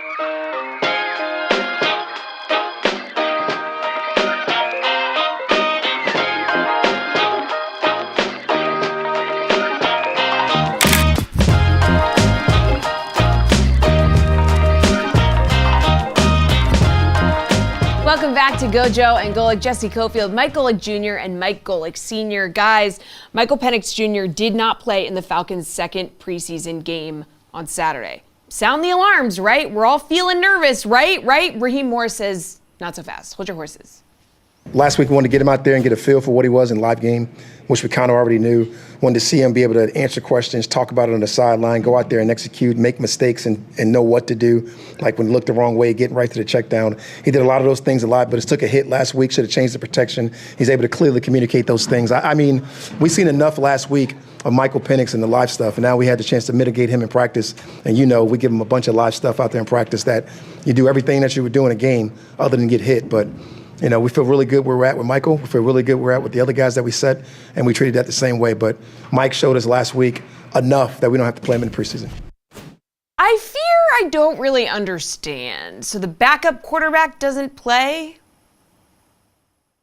Yeah, Dad, this one is interesting to me. And while I don't know if there's a perfect answer, at least what it smells like to me in an NFL where we know backup quarterback is a premium position, going all the way back to when we had the Eagles first doling out real big-time money to backup quarterbacks in a way that showed the value of that spot. Michael Penix Jr., when you drafted him at that spot, was always going to be here on the roster as the future. And if Kirk Cousins were to, for some reason, go down, I have a feeling that future would start now. There would be no reason not to, based on where you invested him in, the fact that he's an older quarterback, all the things that we talked about around the draft. And so what this sounds like is, hey, we want to get plenty of reps of that Taylor Heineke guy on tape, who you've already seen in Washington, who's played games in this league, but just to remind you what we've got there and put that for sale sign up, because I'd have to imagine Taylor Heineke is going to be a guy that they get more than a few phone calls about as we get towards the end of camp for teams that are looking for a capable veteran backup who can come in and win you some games. Absolutely right. Absolutely right. You put it in the guise of Michael Penix has seen enough and done enough, but really we want Heineke out there showcasing him for other teams. I completely agree. And it kind of goes in line with all the quarterbacks in this first round. They've all had a lot of experience in college. And so they're all mentally actually picking up the NFL game pretty quickly. To being comfortable in the pocket or comfortable in their offenses. And I think Michael Penix, again, an older guy, been around a long time, is showing a comfort level. But I'm with you. I think this is more about Taylor Heineke being moved, in before the season starts to somebody. Yeah, and again, he's a guy NFL teams have tape on. He's played real football games, so this shouldn't matter a ton. And you could make the argument that, hey, if you were going to try and really shop him, you wouldn't put him out there and risk injury in the preseason at a time where you've got more bad athletes on the field than you will at any other time of year. But I don't know. That's still the only way I can really read this situation because, again, Michael Penix Jr., more reps for a guy early on would normally mean a lot. But like you said, this is an incredibly seasoned group of players. Except for one. Now, Jaden Daniels, I shouldn't say that. He has played also a lot of football, but for a lot of the rest of these guys, there are things that they can work on. Jaden Daniels is one of the few who the thing he has to work on is protecting himself. And Jesse, I know his head coach, not too thrilled with the way that he's still coming in and throwing his body around the way we saw in LSU. Yeah, Dan Quinn was saying that he put him on double secret probation for not sliding, okay? So a clear message there, but jokes aside, is this like a legit concern that he needs to slide more and stop, like you said, putting his body on the line, needs to protect himself a little more here? Oh, hell yeah, Dad. I mean, we all watched Jaden Daniels in college at LSU. That man, it was admirable. And we talk all the time when quarterbacks put their body on the line in certain situations. You see it fire up a sideline. Quarterback lowers a shoulder at the end of the play, delivers a hit, and everyone's got juice. This guy's in it with us. There are also plenty of plays, and Jaden Daniels went well over the line usually, where we just watch him yeet his body into a mound of humanity in a way you don't want to see for a guy as important to his team as Jaden usually is. That's just, you see Baker Mayfield drop his shoulder and you get all geeked up about it because Baker Mayfield's not outrunning anybody. He's either running out of bounds or dropping his shoulder to get an extra yard. Jaden Daniels, I mean, in a conference full of incredible athletes in the SEC, he was an elite athlete. able to outrun people for over 1,000 yards at the quarterback position. So the athletes catch up to you in the NFL. Now, that being said, remember, again, Lamar Jackson, one of the great athletes we have in the league, when he's gotten hurt, has gotten hurt in the pocket, not running the ball. But the Redskins, they were Redskins then, not Commanders, saw RG3 as a running quarterback get hurt running out of the pocket. And, you have bad memories about that. So, yeah, you saw in Hard Knocks with Caleb Williams and the other Bear quarterbacks working on the slip and slide and working on slide. And Caleb Williams did that in his first preseason game, did the slide. Yes, you want to see that quarterback protect himself, no doubt about it. And, Dad, I get that a lot of these guys that have dual threat ability, the Lamar Jackson point, I think, was always well served about him getting injured in the pocket, because it brought up the point that not every guy that takes off and has running ability is putting himself in harm's way. We watched Russell Wilson for years during more of his prime in Seattle be one of the most elusive ball carriers in terms of mitigating hits. Kyler Murray's good at dodging blows at the last second. Lamar Jackson, I would argue, is the best in the NFL at, even though he puts his body on the line plenty of times, always managing to, at the last second, because he's such a great athlete, move to miss the big hit, take all those body blows off him so you don't have a guy that's wearing down over the course of time and focus on the weight gain or weight loss that he goes through because of it. That's what I think Jaden Daniels needs to look and watch tape of, is how do those guys go about making sure that, yeah, you use the thing that's a huge upside and plus part of your game. Jaden Daniels, one of the most dynamic rushers we had in college football last year, period. But at this level, that conversation we had around Robert when the read option for quarterbacks was at its peak with him and Colin Kaepernick and some of the guys in the league at that time in the early 2010s was, hey, yeah, listen, the athletes and the guys hitting on that side of the ball are different up here. And so if you're not cognizant of that first and foremost, you're going to have a bad time. Yeah. You got to use your athletic ability, but you got to play it smart. And he's coming off of rushing for over 1,000 yards, where he ran more than he slid. So he does need to get used to that at this level. Yeah, and for him, Bo Nix, who we haven't talked about much today, but out in Denver has had a real shot at this one quarterback job with him and Jared Stidham going toe-to-toe, and is a guy who is one to move around, still does it a little more under the guise of always moving to try and find somebody downfield, because Bo is not a dynamic enough athlete at this level to go and be able to push the envelope like that. Of this rookie class, Dad, like Caleb Williams, more of a scrambler like you see with Patrick Mahomes, where every once in a while in the right circumstance, he is just athletic enough to both get himself out of trouble and pass downfield, but also break off, score a touchdown like we saw in this most recent preseason game. Bo Nix, Michael Penix Jr., certainly with all the injuries too, not a guy that's ever really had that a ton in his bag, maybe a little bit more at Indiana, but certainly not in the Washington tenure. Those guys aren't really going to be involved in this conversation the same way. Jaden Daniels is really the one where you say, if we're going to get the best out of him, this has to be a part of the equation. Yeah, he's good. It's kind of like Josh Allen. Obviously a smaller version of Josh Allen. Yeah. But I remember Josh Allen's second year, they tried to stop him from running as much because he was running a lot his rookie year, but he just wasn't the same quarterback. He's got to do Josh Allen things, just like Lamar Jackson has to do Lamar Jackson things. And Jaden Daniels, to be at his full potential, is not just going to throw from the pocket or throw from the run. He's going to be a dangerous runner. He's obviously the most dangerous runner of the 6 quarterbacks that were drafted. I would say of the running quarterbacks, Michael Penix, the least effective as running. Bo Nix, he'll run enough to get you a first down, and he'll get out of bounds or he'll get down. Same way, obviously, we have to wait on J.J. McCarthy. Same with Caleb Williams. Will run enough just to be a dangerous enough, but not a factor where you got to have to account for that quarterback in the running game. Like, you have to account for Jaden Daniels as part of the rushing attack for the Washington Commanders. This last weekend against the Dolphins, 10-12 for 78 yards in that game passing, and 2 for 13 yards on the ground as a rusher was Jaden Daniels. So putting it all out there, just help your coach's blood pressure out. Get down a little bit more often here. And that's something they're going to have to actively coach, because it is not in his nature, but that's fine. Incredibly talented player. We've talked a lot about Caleb Williams, but it seems like the Jaden Daniels era in Washington is off to a quality start. Coming up next, though, I did not know that there were rules for an all-you-can-eat buffet. We will dive into the specifics next here on Gojo and Golic.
All right, time to finish off the show the way we always do. This, that, and the third. 3 quick stories to send you into the rest of the day. As always, make sure you download, subscribe, rate, and review the show. Leave us a 5-star rating. Check us out live Monday through Friday from 8 to 10 a.m. Eastern on the DraftKings Network, our YouTube channel, and streaming for free on Samsung TV Plus, the Roku channel, Xumo Play, and DraftKingsNetwork.com.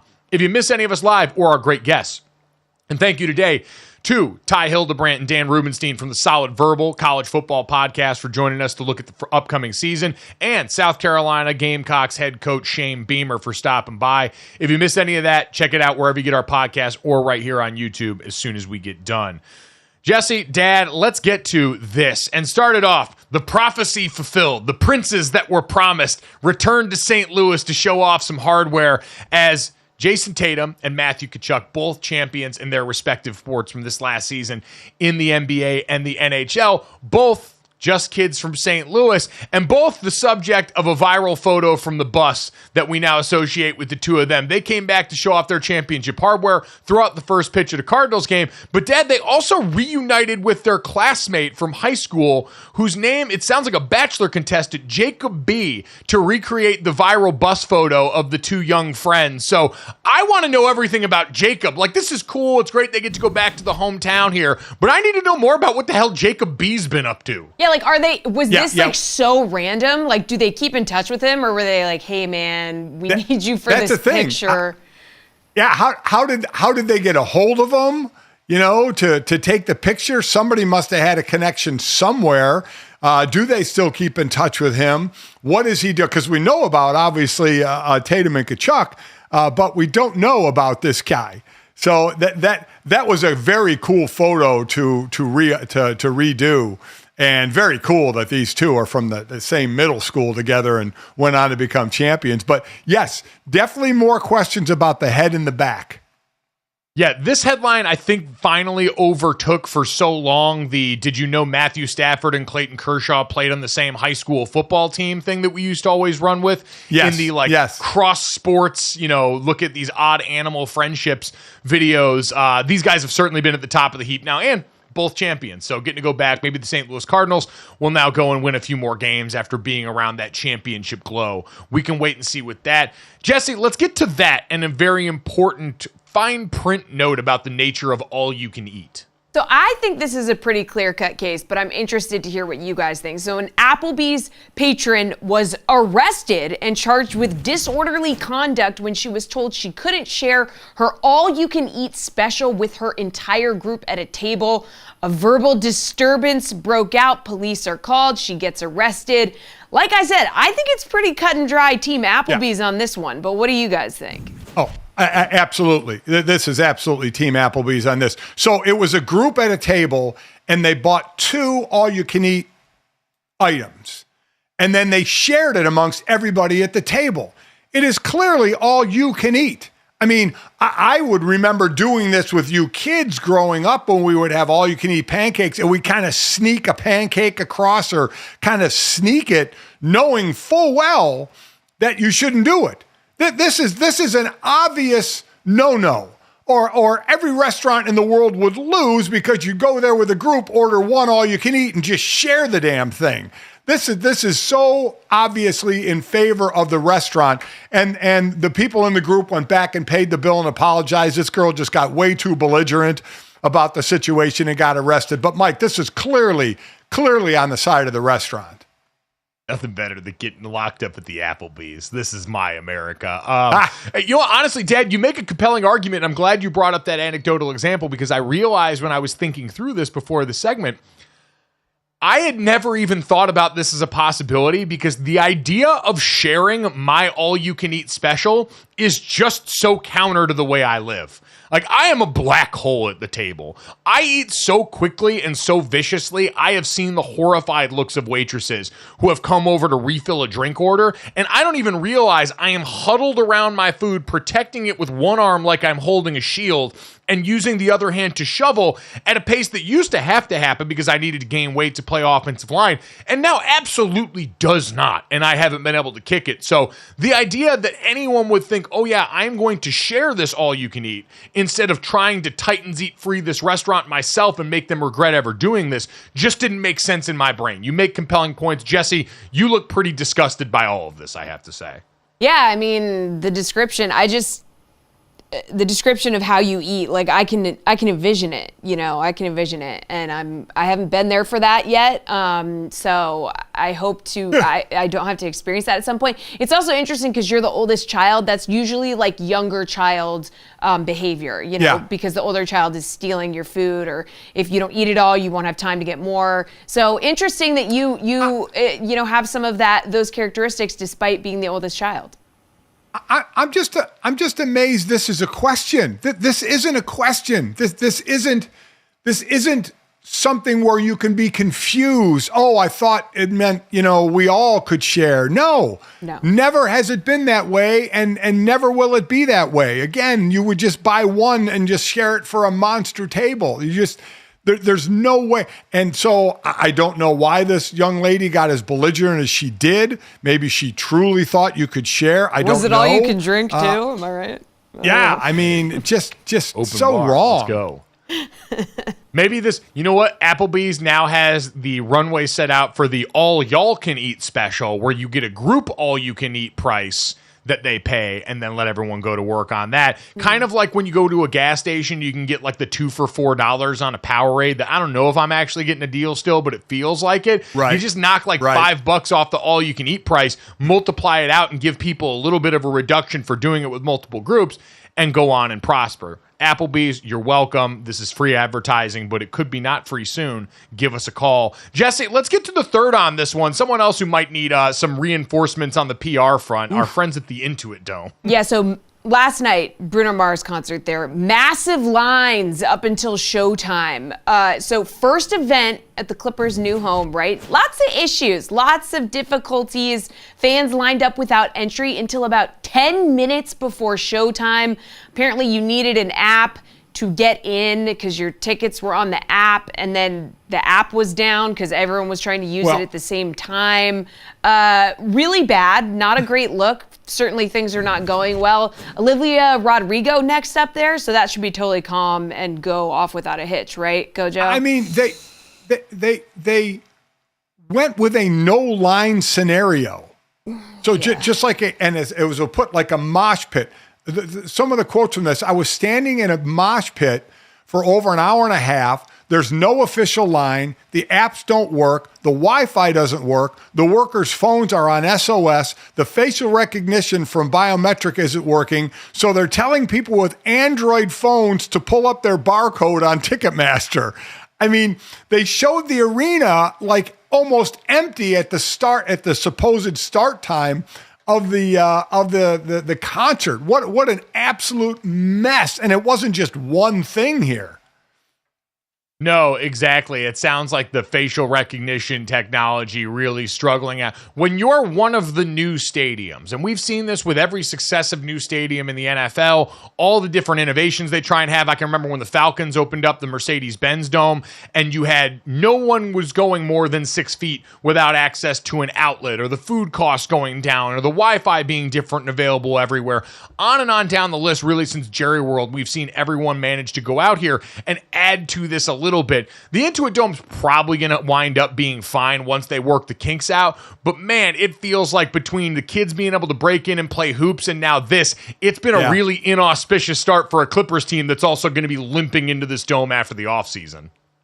A good ending, though. The people said, the concert goers did say when they finally got in and the concert went off, said Bruno Mars put on a great concert, had a surprise guest in Lady Gaga. So they said once the concert started, it was a great experience, but a hell of an experience to get in. Yeah, no, I'd imagine there's going to be a real uncomfortable all-hands meeting coming off of this one for everyone as they try and get all the kinks ironed out before basketball season gets going and that Clippers team gets ready to underwhelm everybody there. Hopefully, we have thoroughly entertained you here without any technical mishaps. If you agree, make sure you download, subscribe, rate, review our show. Leave us a 5-star rating and check us out here live Monday through Friday, 8 to 10 a.m. Eastern. Thanks so much. We'll talk to you tomorrow.